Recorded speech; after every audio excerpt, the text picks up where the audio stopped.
नमस्कार। Hindi core channel में आप सभी का स्वागत है। आज का हमारा विषय है अलंकार। अलंकार व्याकरण का बड़ा ही महत्वपूर्ण विषय है। अलंकार का शाब्दिक अर्थ है आभूषण। जिस प्रकार से एक नारी बिना आभूषणों की इतनी सुंदर नहीं लगती जितनी कि वह आभूषणों के सहित सुंदर लगती है। आभूषणों का शौक हर किसी को है। आज न केवल एक महिला आभूषण पहनती है बल्कि पुरुष भी आभूषणों का शौकीन है। जिस प्रकार से महिला तो बहुत सारे आभूषण पहनती है, जिस प्रकार से कंगन पहनती, कहीं वो नथ डालती है, कहीं वो झुमकी डालती है, उसी प्रकार से जो पुरुष हैं वे भी महिलाओं से पीछे नहीं हैं। आजकल पुरुष भी ईयरिंग वगैरह डालते हैं, हाथों में घड़ी, ब्रेसलेट, इस तरह के अनेक आभूषणों से वो सुसज्जित रहते हैं। तो सभी को छोटे से लेकर बड़े व्यक्ति तक सजने संवरने का बड़ा चाव होता है। उसी प्रकार एक कवि भी अपनी कविता में को अलंकृत करता है। वो चाहता है कि उसकी कविता को हर कोई पढ़े, उसकी कविता में आकर्षण उत्पन्न हो। तो वो आकर्षण उत्पन्न कैसे होगा? साधारण शब्दों से तो वो आकर्षण उत्पन्न नहीं होगा। तो वह कुछ अलग शब्दों का प्रयोग करता है। उन्हीं शब्दों में के माध्यम से वह एक पाठक को अपनी ओर आकर्षित करता है। तो उन्हीं शब्दों को, दूसरे शब्दों में अगर हम बोले तो उन्हीं शब्दों को अलंकार कहते हैं। तो अलंकार का शाब्दिक अर्थ होता है गहना या अलंकृत होना, सुसज्जित होना। इस प्रकार से अलंकार के कई अर्थ हैं, परंतु व्याकरण की दृष्टि से आज हम अलंकारों को परिभाषित करेंगे और अलंकारों का अध्ययन करेंगे। तो आप सभी का मैं पुनः अपने इस चैनल पर स्वागत करती हूँ। आइए हम अपनी आज की ये कक्षा शुरू करते हैं। अलंकार। अलंकार न केवल पढ़ने वाले छात्रों के लिए लाभकारी होते हैं बल्कि जो प्रतियोगिता परीक्षाएं होती हैं उनमें भी बड़े काम का यह विषय है अलंकार। तो आइए हम स्टार्ट करते हैं अपनी यह आज की कक्षा। अलंकार। अलंकार काव्य में सौंदर्य बढ़ाने वाले तत्वों को अलंकार कहते हैं। काव्य में सौंदर्य बढ़ाने वाले तत्वों को अलंकार कहते हैं। यह दो शब्दों के मेल से बना है, अलम प्लस में कार। उसका अर्थ हो गया, वो पूरा सेंटेंस बन गया, शब्द बन गया अलंकार। अलंकार के दो भेद हैं, शब्दालंकार और अर्थालंकार। शब्दालंकार और अर्थालंकार। शब्दालंकार काव्य में जहां विशेष शब्द के कारण चमत्कार उत्पन्न हो वहां शब्दालंकार होता है। काव्य में जहां विशेष शब्द के कारण चमत्कार उत्पन्न हो वहां शब्दालंकार होता है। अब शब्द जैसे अलंकार के भेद थे वैसे ही इनके भेदों के भी भेद हैं जिसे हम उपभेद कहते हैं। शब्दालंकार के तीन भेद हैं, अनुप्रास, यमक और श्लेष।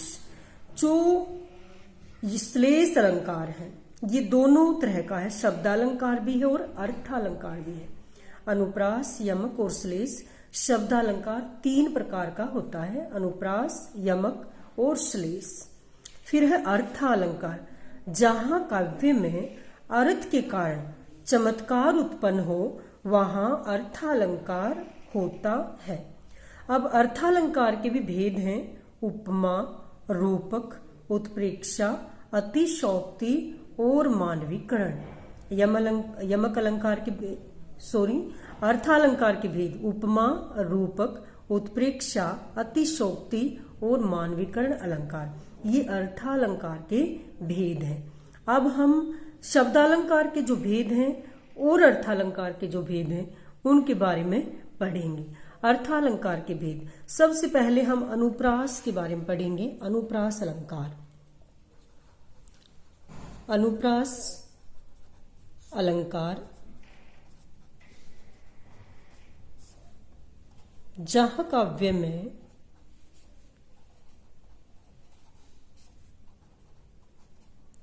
एक ही वर्ण की आवृत्ति से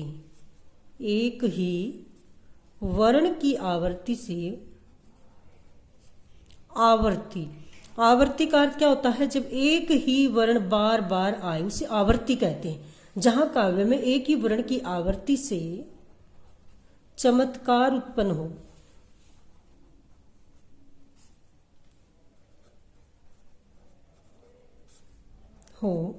वहां अनुप्रास अलंकार कहते हैं। अनुप्रास अलंकार कहते हैं।